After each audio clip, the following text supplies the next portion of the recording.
오늘 이 말씀은 우리가 너무 여러 번 또 읽어왔고 또 몇 번 예배를 통해서 또 설교 말씀으로 우리가 함께 나누었던 말씀입니다.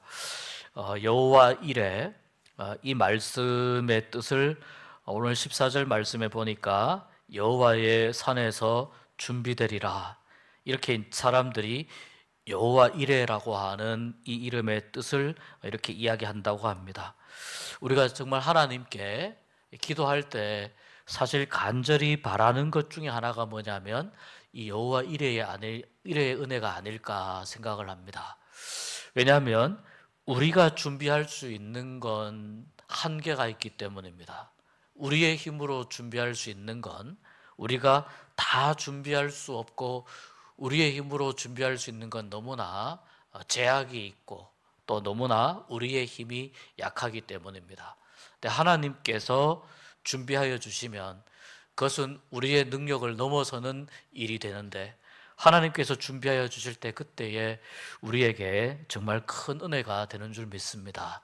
그래서 우리가 기도할 때에 항상 이 여호와 이레의 은혜, 여호와의 산에서 준비되리라, 이 은혜를 우리가 기대하고 항상 간구하면서 우리가 하나님께 기도할 때가 참 너무나 많이 있습니다. 이 여호와 이레를 조금 더 이렇게 살펴보니까 이렇게 그 정확하게 의미를 좀 해석해 볼 수 있습니다.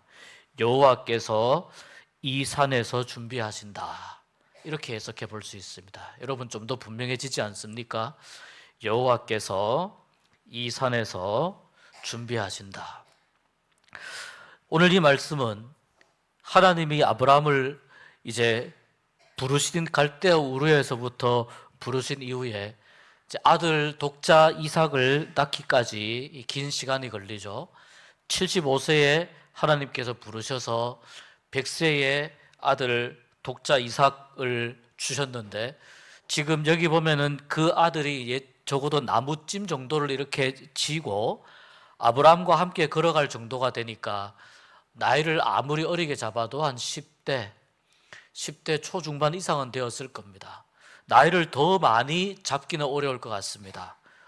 이삭이 아주 크고 왕성한, 혈기왕성한 청년 이상의 나이였으면은 자기를 결박하고 자기를 그 나무단 제단 위에 아브라함이 이렇게 올려놓으려고 하는데 이삭이 고분고분 말을 들었을 리가 만무합니다. 그러니까 물론 아브라함이 어떤 의미, 어떤 뜻이 있어서 그렇게 하였을 것이다라고 이삭이 반응했을 수도 있지만, 이삭의 나이가 한 10대 어느 쯤에 이렇게 되지 않을까. 아버지와 대화가 좀 되면서 자기의 그 가방 정도, 자기가 지어야 할 짐 정도는 이렇게 어깨에 메고 아버지와 함께 걸어갈 수 있는 정도, 그 정도 되었을 나이.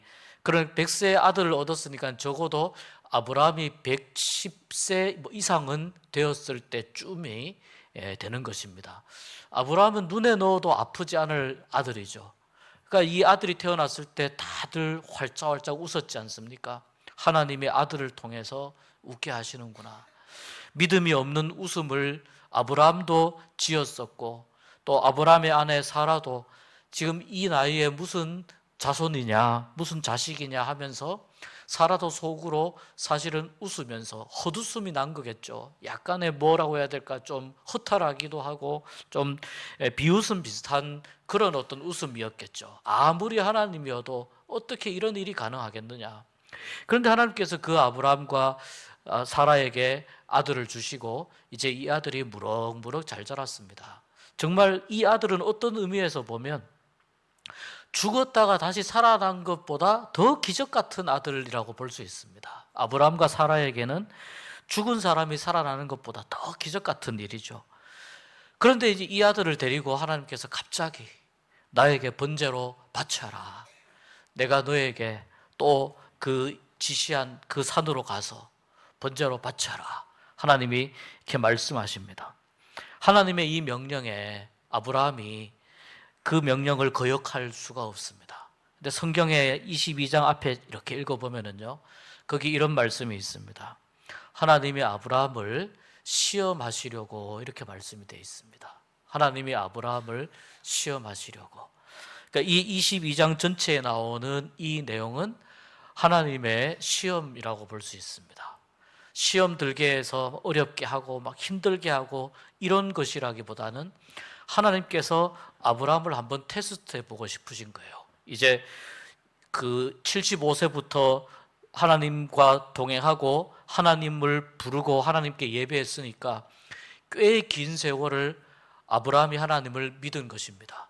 그러면서 아브라함의 믿음도 조금씩 하나님 보실 때 조금씩 이렇게 아브라함의 믿음도 성숙하고 더 좋은 믿음으로 그렇게 연그러져 가는, 만들어져 간다고 하나님이 그렇게 보셨습니다. 그런데 이제 이 아들이 태어났는데 아들을 대하는 아브라함의 그 모습을 보면서 하나님께서 테스트를, 시험을 하고 싶으신 겁니다. 그 말에 아브라함이 순종을 하고 그리고 종들과 아들 이삭과 함께 이제 먼 길을 떠납니다.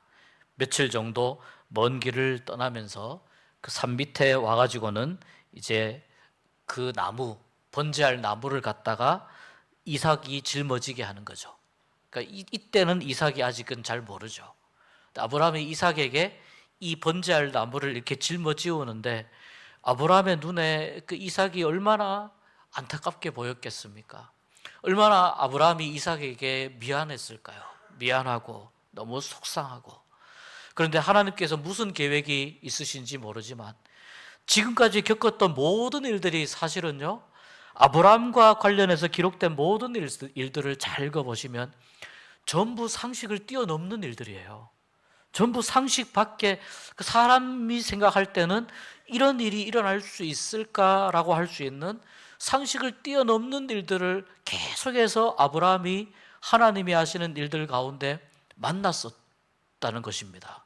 그런데 그렇게 하나님을 계속 만나고 하나님을 믿으면서도 하나님은 상식을 뛰어넘는 분이시다. 이제 몇십 년 동안 아브라함이 자기의 삶으로 그것을 경험을 했는데 지금 이 순간 이삭의 등에 그 번제할 나무를 짊어지우는 이 순간 아브라함의 마음 가운데에는 여기서 과연 하나님이 어떤 뜻이 계실까? 아직 아브라함은 모릅니다. 하나님이 나를 테스트하려고 하신다는 것을, 시험하려고 하신다는 걸 하나님이 아브라함은 아직 잘 모릅니다.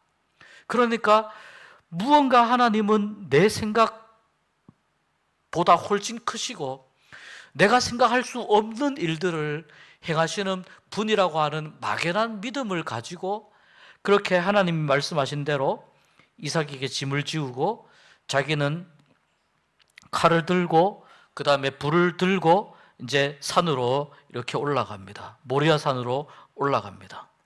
올라가는데 이삭이 이렇게 보니까 이게 좀 자기도 번제를 드릴 때 어떻게 해야 된다는 것을 알고 있는데, 어리지만 알고 있는데 이게 지금 이상하게 모양이 좀 안 좋은 거죠. 그래서 이삭이 아버지에게 묻습니다. 아버지, 여기 불과 나무는 다 있는데 번제할 어린 양은 어디 있습니까? 이 대화를 나누면서 여러분, 아브라함과 이삭이 두 사람의 눈이 이렇게 딱 마주치지 않았겠습니까? 아버지와 아들이 눈이 마주치고 감정이 마주치는 거죠.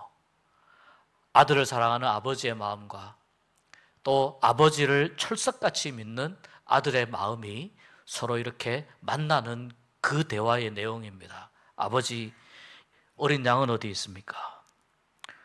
그러니까 아브라함이 사실 8절에 보면 아브라함이 사실은 고백을 하는 것입니다. 이건 신앙의 고백이죠. 내 아들아, 번제할 어린 양은 하나님이 자기를 위하여 친히 준비하실 것이다. 하나님이 하나님을 위해서 준비하실 거야. 그러면서 아브라함은 계속 이삭과 함께 가죠. 이 대답 가운데에는 정말 아브라함의 간절한 믿음의 고백이 있었을 거예요.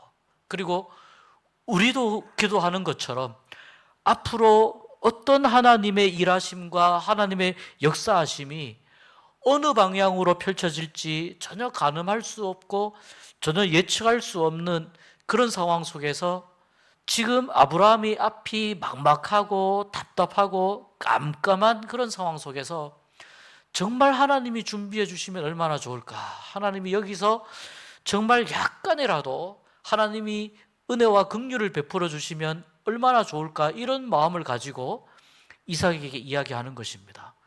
그런데 정말 아브라함이 이야기한 그대로 될 줄은 아브라함도 생각을 못했을 겁니다.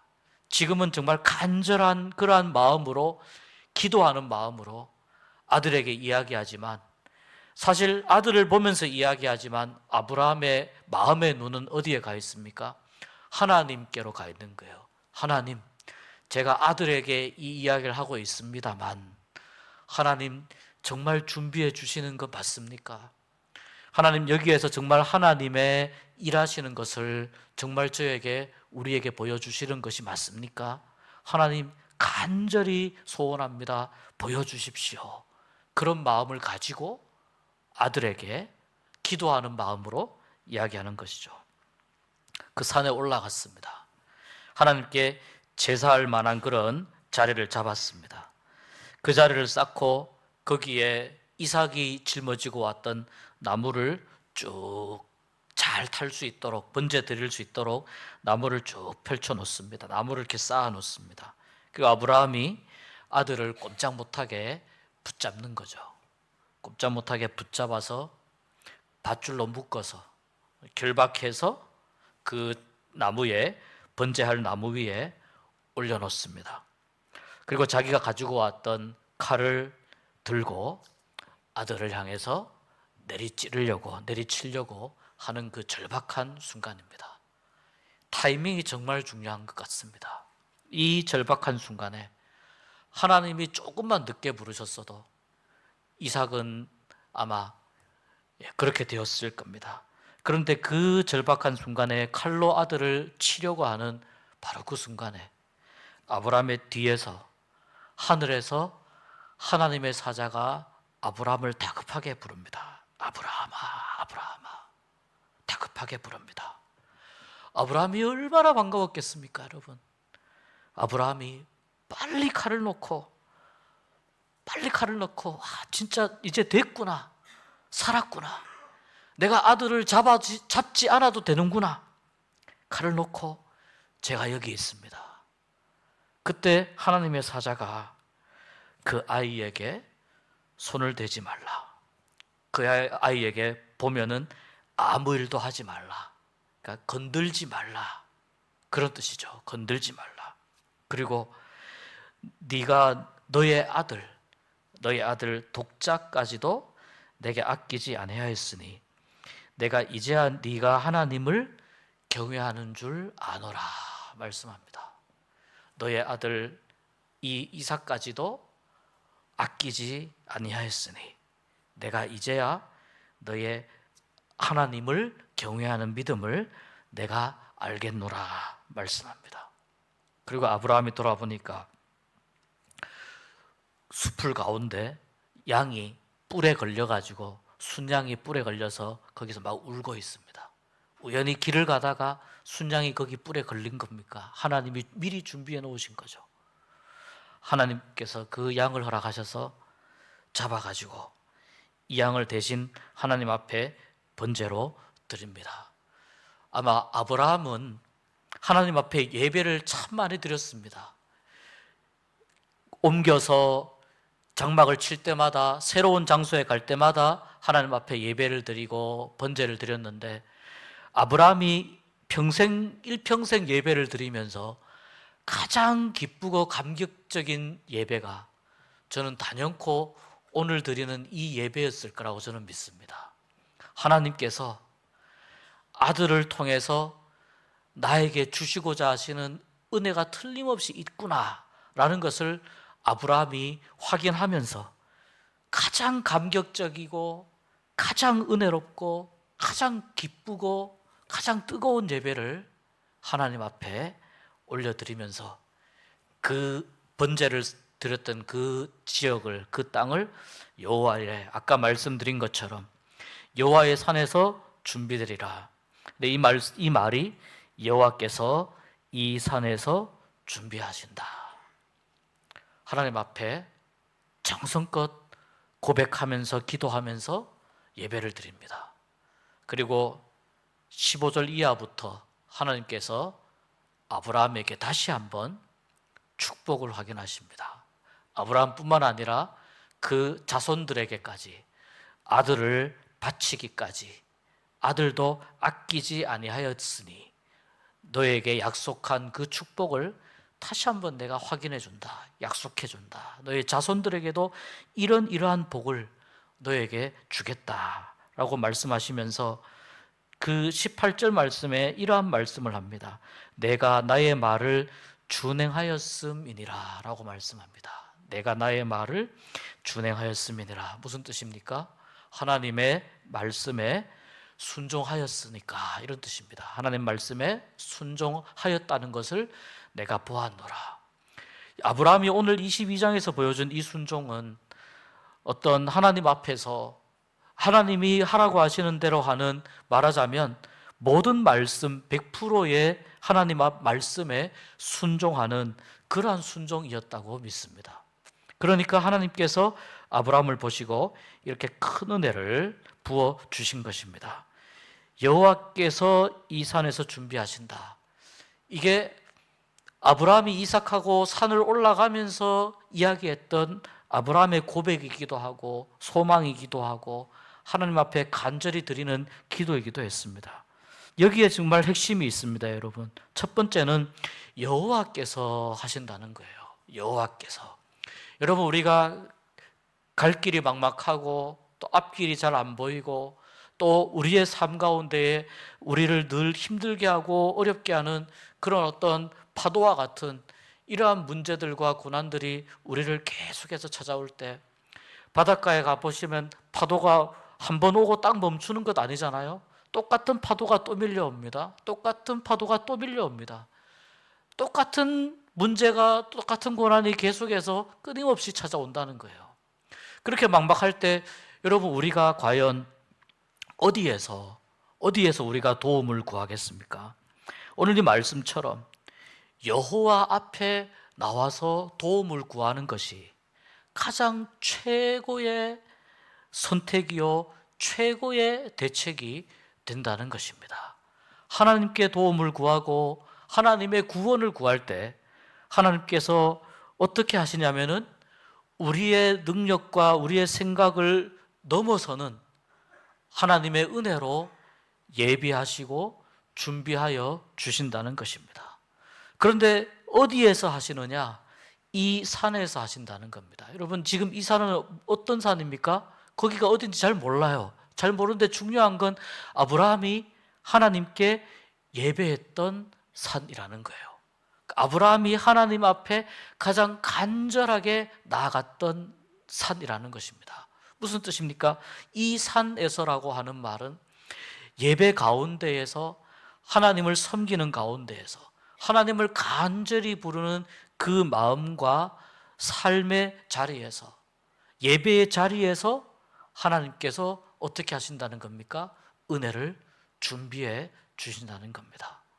하나님은 당신을 예배하는 하나님의 백성들을 결코 외면하지 않으시는 줄 믿습니다. 여러분, 하나님께서 아브라함을 시험하려고 이렇게 하셨지만 아브라함은 그 내용을 잘 모르죠.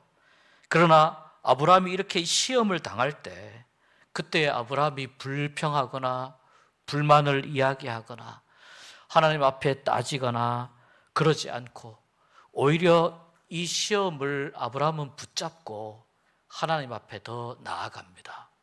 자기 집에서 예배를 드려야 하는 그 산으로 점점점 가면서 아브라함의 마음은 점점 더 이 시험을 붙잡고 하나님께 가는 겁니다. 시험과 어려움이 있을 때 어떻게 하라는 것입니까? 시험 때문에 낙심하지 말고, 시험 때문에 좌절하지 말고, 또 시험 때문에 실망하지 말고, 오히려 그 시험을 붙잡고 하나님 앞에 나와서, 시험과 함께 하나님 앞에 나와서 믿음으로 고백하고 믿음으로 선포할 때에, 그때 하나님께서 길을 열어주시고 문제가 해결이 되고 닫힌 문이 열리는 은혜가 나타나게 될 줄 믿습니다. 여러분에게 있는 시험, 그것 때문에 여러분 넘어지지 마십시오. 무너지지 마십시오. 오히려 그것을 하나님께로 한 걸음 더 나아가는 디딤돌로 삼으시면 좋겠습니다.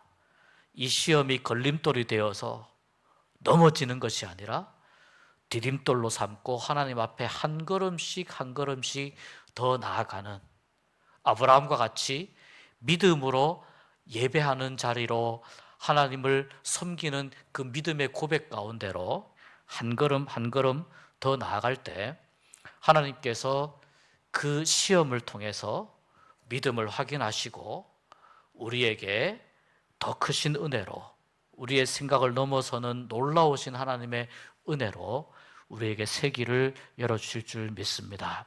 오늘 이 자리에 함께 하신 모든 분들께 아브라함과 같은 믿음으로 하나님께 나아가는 그런 귀한 은혜의 길이 열릴 수 있기를 주의 이름으로 축복합니다. 은혜의 길 위에서 기도의 응답도 받으시고 하나님의 축복도 누리시고 하나님의 놀라운 은혜도 풍성히 누리는 복된 은혜의 여정 될 수 있기를 주의 이름으로 축복합니다.